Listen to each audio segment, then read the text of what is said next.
Sir നമസ്കാരം. നമസ്കാരം.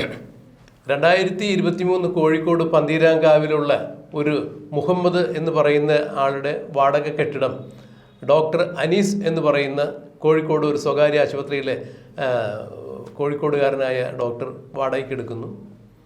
ആശുപത്രി ഉപകരണങ്ങൾ ക്രയവിക്രയം ചെയ്യുന്ന, അത് കൊണ്ടുവന്ന് സൂക്ഷിക്കുന്നതിനും അവിടെ നിന്ന് വിൽപ്പന നടത്തുന്നതിനോ അല്ലെങ്കിൽ കൈമാറ്റം ചെയ്യുന്നതിനോ ഒക്കെ ആയുള്ളൊരു സ്ഥലം എന്ന രീതിയിലാണ് ഈ മുഹമ്മദ് എന്ന് പറയുന്നയാളെ ഡോക്ടർ അനീസ് കാര്യം ധരിപ്പിച്ചിരുന്നത്. ഇന്ന ആവശ്യത്തിന് വേണ്ടിയാണ് എടുക്കുന്നത്. എനിക്ക് മറ്റൊരു പാർട്ട്ണർ കൂടി ഈ ബിസിനസ്സിലുണ്ട് എന്നും ധരിപ്പിച്ചിട്ടുണ്ടായിരുന്നു. അങ്ങനെ 11 മാസത്തേക്ക് വാടക ചീട്ടെഴുതുന്നു. 2023 ഇപ്പോഴും ലേക്കർ ഇന്ത്യ കോർപ്പ് എന്ന സ്ഥാപനം പ്രവർത്തിക്കുന്നുണ്ട് എന്നാണ് ED അന്വേഷണവുമായി ബന്ധപ്പെട്ട് വന്നു കഴിഞ്ഞപ്പോൾ മുഹമ്മദ് റിയാസ്, അതായത് മുൻ മുഖ്യമന്ത്രിയുടെ മകളായ വീണ വിജയൻ്റെ ഭർത്താവായ മുൻ മന്ത്രിയായ മുഹമ്മദ് റിയാസ് പറഞ്ഞത് ശരിയാണ്.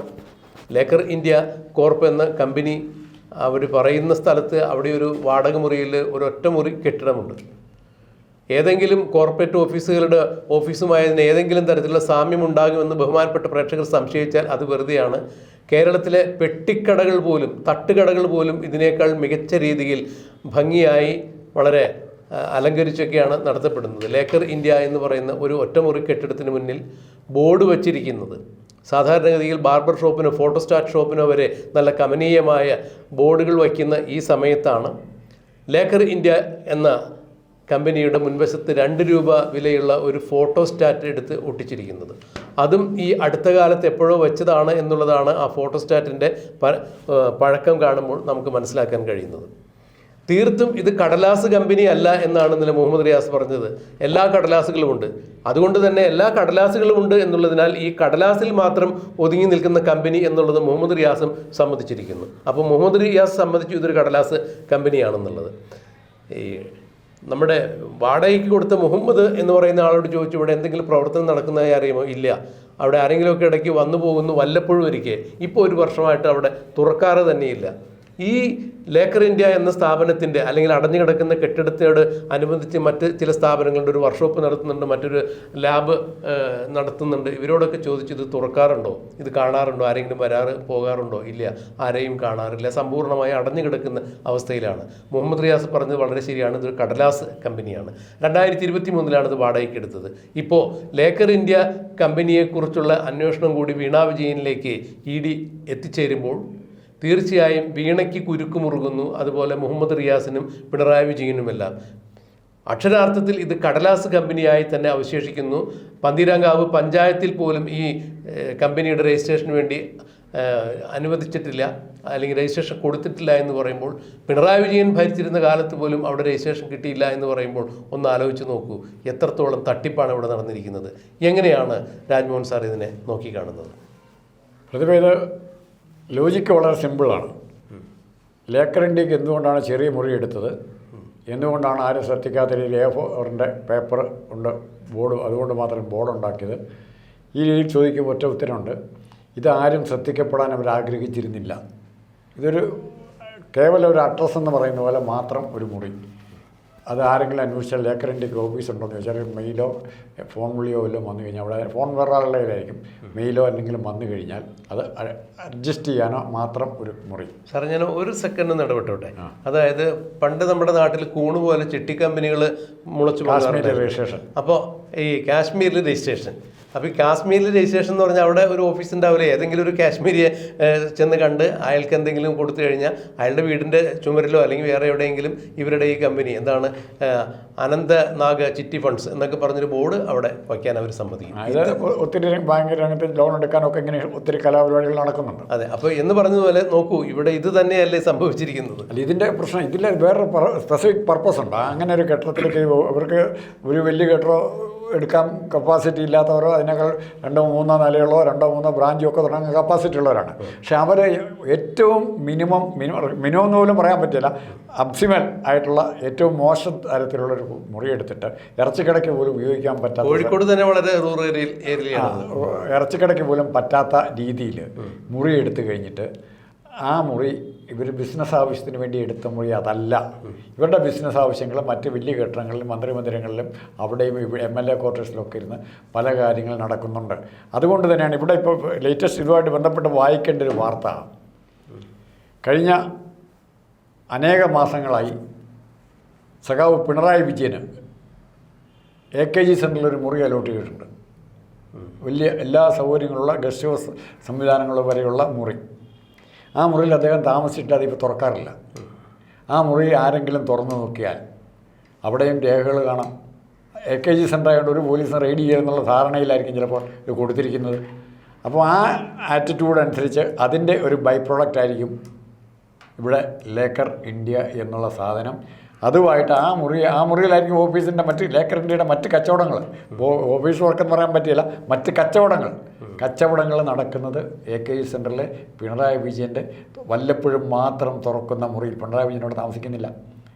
പിണറായി വിജയൻ വേറെ താമസിക്കാൻ സൗകര്യമുണ്ട്, റിയാസിൻ്റെ സൗകര്യമുണ്ട് വേറെ. സാർ ഇവിടെ അത് ഏറ്റവും ഈ രണ്ടും കൂടെ കമ്പയർ ചെയ്യണം. എന്തിനു വേണ്ടി അവിടെ ആ മുറിയോടെ വെറുതെ ഇട്ടിരുന്നു? അതെ, കച്ചവടങ്ങൾ ഇപ്പോൾ സാറ് സൂചിപ്പിച്ചതിൽ എന്ത് കച്ചവടം? അവിടെ ഈ പരിസരവാസികളായിട്ടുള്ള മറ്റു തരത്തിലുള്ള ഓരോരോ ഇടപാടുകൾ ചെയ്ത് കച്ചവടങ്ങളോ അല്ലെങ്കിൽ മറ്റു രീതിയിലുള്ള ജോലികളോ ഒക്കെ ചെയ്ത് ജീവിക്കുന്ന ആളുകൾ അവർ അങ്ങോട്ടും ഇങ്ങോട്ടും നടക്കുമ്പോൾ പോലും ഈ സ്ഥാപനം തുറക്കുന്നത് കണ്ടിട്ടില്ല, അവിടെ നിന്ന് ആരെങ്കിലും വരുന്നതോ പോകുന്നതോ കണ്ടിട്ടില്ല. എന്തായാലും ഒരു വർഷമായിട്ട് തുറന്നിട്ടേ ഇല്ല എന്ന് പറയുമ്പോൾ നിലവിൽ ഇപ്പോഴും ലേക്കർ ഇന്ത്യ കോർപ്പ് എന്ന കമ്പനി ഉണ്ടെന്നാണ് കഴിഞ്ഞ ദിവസവും കൂടി നമ്മുടെ മുഹമ്മദ് റിയാസ് വ്യക്തമാക്കിയത്. അവരുടെ കറസ്പോണ്ടൻസിൽ തന്നെ ആയിരിക്കും പറയുന്നത്. ആ അഡ്രസ്സിൽ ഇഷ്ടംപോലെ മെയിൽ വന്ന് കാണുമല്ലോ. കാരണം ഇതുണ്ടെന്ന് സ്ഥാപിച്ചിരിക്കേണ്ട അവരുടെ ആവശ്യമാണ്. കാരണം പൈസ റൂട്ട് ചെയ്തിരിക്കുന്ന ലേക്കർ ഇന്ത്യ കോർപ്പറേഷനിൽ കൂടി ആണെങ്കിൽ ഉറപ്പായിട്ട് അങ്ങനെ ഒരു കമ്പനി ഉണ്ട് എന്ന് മാത്രമേ അവർക്ക് പറയാൻ പറ്റുള്ളൂ. ഒരു സ്ഥാപനം കാണിക്കേണ്ടതായിട്ടുള്ള ഒരു ആവശ്യമുണ്ട്. അത് മണി ലോണ്ടറിങ്ങിൻ്റെ ഭാഗമായിട്ട് തന്നെ ആ ഓഫീസ് കാണിക്കും. അതെ, ഇൻകം ടാക്സ് സർക്കിളിൻ്റെ ഓഫീസിൻ്റെ അഡ്രസ്സ് കാണും. പക്ഷെ മറിച്ച് നമുക്കറിയേണ്ടത് ഇത് ഈ അന്വേഷണത്തിൻ്റെ പ്രധാനപ്പെട്ട കാര്യം തെളിയിക്കാൻ എളുപ്പമാണ്. പോസ്റ്റ് ഓഫീസിൽ അന്വേഷിച്ച് ആദ്യം അറിയാം ഇങ്ങനൊരു കമ്പനി അഡ്രസ്സ് ഇവിടെ ഉണ്ടോ. അല്ല, ഇതിൻ്റെ ഈ ഭൂമിശാസ്ത്രവും അതിൻ്റെ ഭാവിയും ഭൂതമൊക്കെ തപ്പിയെടുത്തിട്ട് തന്നെയാണ് ED എത്തിയിരിക്കുന്നത്. തീർച്ചയായും ഇപ്പോൾ ആദ്യം ഉണ്ടായിരുന്ന എക്സാലോജ് സൊല്യൂഷൻസ് എന്നുള്ള കമ്പനിയുടെ രജിസ്ട്രേഷൻ കൊടുത്തിരുന്നത് സാമാന്യം തരക്കേടില്ലാത്ത ഒരു കെട്ടിടത്തിലായിരുന്നു. അതിന് നമ്മൾ അറിയപ്പെടും തിരുവനന്തപുരത്തിനിരുന്ന പാളയത്തെ AKG സെൻറ്ററിലായിരുന്നു. Veena T Exalogic solutions care of Palayam Thiruvananthapuram എന്നാണ് ആ കമ്പനി രജിസ്റ്റർ ചെയ്യാൻ വേണ്ടിയിട്ട് വീണ വിജയൻ കൊടുത്തിരുന്ന അഡ്രസ്സ്. ഇതേക്കുറിച്ച് ഒരു CPM-ൻ്റെ നേതാക്കന്മാരും കമ എന്ന് മിണ്ടിയിട്ടില്ല. അങ്ങനെ ഇല്ല എന്നോ ഉണ്ടോ എന്ന് പറയാൻ ഇവരാരും തയ്യാറായിരുന്നില്ല. എന്തായാലും അങ്ങനെ ഒരു സംഭവമുണ്ട്. അത് തന്നെയായിരുന്നു വീണ വിജയൻ്റെ ആ കമ്പനിയുടെ രജിസ്ട്രേഷൻ. എന്നാൽ അത് സാമ്പത്തിക നഷ്ടം കൊണ്ട് നിർത്തുന്നു എന്ന് പറഞ്ഞ് കേന്ദ്ര കമ്പനികാര്യ മന്ത്രാലയത്തിന് 2023 തന്നെ വീണ കത്ത് നൽകിയിട്ടുണ്ടായിരുന്നു.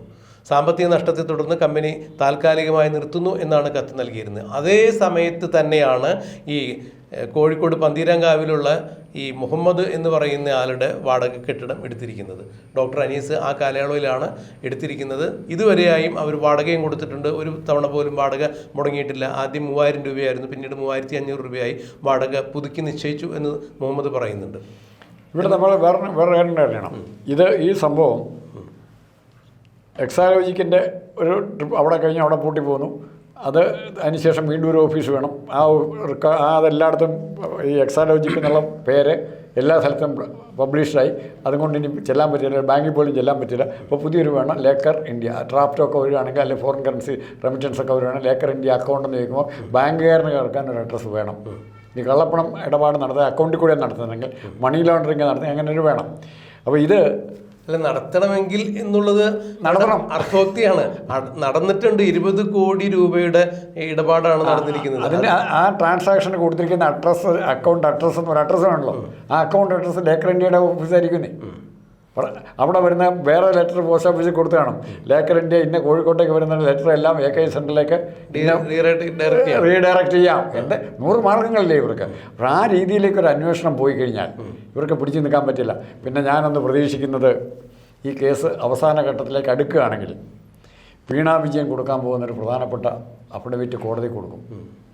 ഞാൻ എൻ്റെ പേര് ഉപയോഗിച്ച് ഞാൻ ഇന്നയാളിൻ്റെ ഭാര്യയായിരുന്നു, അദ്ദേഹത്തിൻ്റെ നിർബന്ധപ്രകാരം അദ്ദേഹം ആദ്യത്തെ ഭാര്യയെ ഭയപ്പെടുത്തിയ പോലെ എന്നെ ഭയപ്പെടുത്തിക്കൊണ്ട് പല പേപ്പറുകളിൽ ഒപ്പിടിയിച്ചിട്ടുണ്ട്, പല കാര്യങ്ങളെയും പറയിപ്പിച്ചിട്ടുണ്ട്.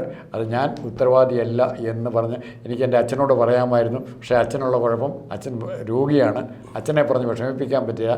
ഞാനിത് പറഞ്ഞു കഴിഞ്ഞാൽ അച്ഛൻ എന്തെങ്കിലും വിഷമം വരുമെന്നുള്ള പേടിച്ചിട്ട് എനിക്ക് പറയാൻ പറ്റാതെ വന്നു. അതുകൊണ്ടൊരു മാപ്പ് സാക്ഷിയെപ്പോലെ റിയാസിനെ നൈസായിട്ട് റിയാസിൻ്റെ പടലേക്ക് ഇതെല്ലാം കൂടെ വെച്ചിട്ട് വീണ വിജയൻ രക്ഷപ്പെടും. അതായത് നേരത്തെ റിയാസ് ആദ്യ ഭാര്യയെ മൊഴി ചൊല്ലിയതുപോലെ ഇപ്പോൾ വീണ വിജയൻ റിയാസിന് മൊഴി ചൊല്ലാനുള്ള സാധ്യതയാണ് സാറ് കാണുന്നത്, അങ്ങനെയാണോ? ചിലപ്പം സാധ്യത കൂടുതലാണ്. എന്തായാലും ഒരു കാര്യം ഉറപ്പായിരിക്കുന്നു, ലേക്കർ ഇന്ത്യ എന്ന കമ്പനി എല്ലാ കടലാസുകളും ഉണ്ട് എന്ന അർത്ഥത്തിൽ അതൊരു കടലാസ് കമ്പനി തന്നെയാണ്, യാതൊരു തർക്കവുമില്ല. കമ്പനിയുണ്ട്, ഒരു A4 ഷീറ്റിൽ കടലാസ് അവിടെ ഒട്ടിച്ചിട്ടുണ്ട്, അവിടെ ഇന്ന രീതിയിലൊരു കമ്പനി ഉണ്ടെന്നുള്ളത്. ആ കമ്പനി 3 വർഷക്കാലമായിട്ട് ആരെങ്കിലും വന്ന് അവിടെ എന്തെങ്കിലും തരത്തിലുള്ള പ്രവർത്തനം നടക്കുന്നതായിട്ട് പരിസരവാസികൾക്ക് പോലും അറിയില്ല. എന്തായാലും ഇനി പരിസരവാസികൾ അറിയാതെ അർദ്ധരാത്രിയുടെ മറവിലാണോ ഇടപാട് നടക്കുന്നത് എന്നുള്ളത് നമുക്കും ആർക്കും അറിയില്ല. എന്തായാലും പകൽ വെളിച്ചത്തിൽ അവിടെ യാതൊരു ഇടപാടുകളും 3 വർഷമായി നടന്നിട്ടില്ല എന്ന് പറയുമ്പോൾ മുഹമ്മദ് റിയാസിൻ്റെ ഭാഷയിൽ പറഞ്ഞാൽ, അല്ലെങ്കിൽ ഡോക്ടർ അനീസിൻ്റെ ഭാഷയിൽ പറഞ്ഞാൽ, ഇതിൽ എല്ലാ കടലാസുകളുമുണ്ട്. ഒരു കടലാസ് കമ്പനിയുടെ മുൻവശത്തും ഒട്ടിച്ചിട്ടുണ്ട്. പക്ഷേ പന്തീരാങ്കാവ് അവിടെ പഞ്ചായത്തിൽ മാത്രം ഈ രജിസ്ട്രേഷൻ കിട്ടിയിട്ടില്ല എന്നൊരു കുറവ് മാത്രമേ ഇതിനുള്ളൂ. ഇത് തീർച്ചയായും EDയുടെ അന്വേഷണ വലയത്തിലുണ്ട്. അവർ എല്ലാ കാര്യങ്ങളും, ഇതിൻ്റെ ഭൂമിശാസ്ത്രവും ചരിത്രപരമായ എല്ലാ ശാസ്ത്രവും എടുത്തിട്ടുണ്ട്. എന്തായാലും ലേക്കർ ഇന്ത്യയുടെ തലവരെയും മുഹമ്മദ് റിയാസിൻ്റെ തലവരെയും വീണയുടെ തലവരെയും പിണറായി വിജയൻ്റെ തലവരെയും ഇനി എന്തായിരിക്കും എന്നുള്ളത് ED തീരുമാനിക്കും എന്നാണ് നമുക്ക് മനസ്സിലാക്കാൻ കഴിയുന്നത്. അതുവരെ നമുക്ക് ED തീരുമാനിക്കാൻ പരാജയപ്പെട്ട ജനങ്ങൾ തീരുമാനിക്കുന്നപ്പോൾ കാണിച്ചു തന്നു, അതുകൂടെയുണ്ട്. എന്തായാലും ലേക്കർ ഇന്ത്യ കമ്പനിയുടെ കാര്യത്തിൽ ഒരു തീരുമാനമായിരിക്കുന്നു. EDയും ചില തീരുമാനങ്ങൾ എടുത്തിട്ടുണ്ട് എന്നാണ് നമ്മൾ മനസ്സിലാക്കുന്നത്.